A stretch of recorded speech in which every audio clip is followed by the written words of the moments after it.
Bir məsləhət verim. Xüsusilə də oynaq xəstəlikləri olan adamlar, bəs neyniyək, oynaq nahiyəsinə çəkək, biraz ağrılarımız azalsın. Götürün bir xörək qaşığı xardal tozu, bir xörək qaşığı zərdəçal tozu, bir xörək qaşığı bal və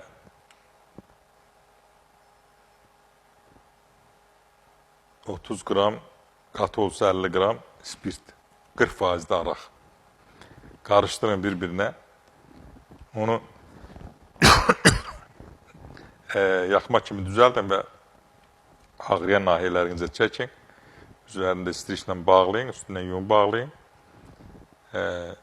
Çox gözəl bir effektini görəcəksiniz.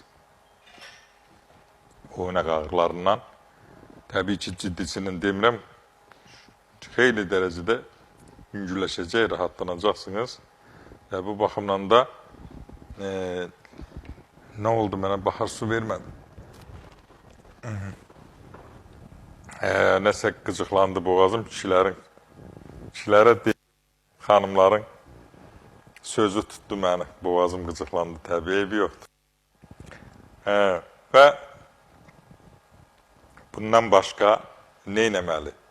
Əgər oynaq nahiyəsində güclü ağrılar varsa, mütləq buz qoyun. Buz qoyun və yoxlayın. Buz ağrını götürürsə, yenə də ondan istifadə edin və mənə deyin. Yəni, iki oynaq ağrılarında, bel ağrılarında bir var buz qoyursan ağrı götürülür, bir var isti qoyursan ağrı götürülür.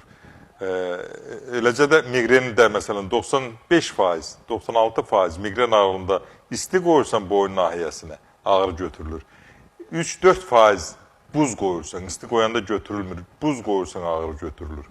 Yəni, təbii müalicə də bu istiqamətdə fikirlərinizi cəmləyin, nə aydın olmasa mənə yazarsınız.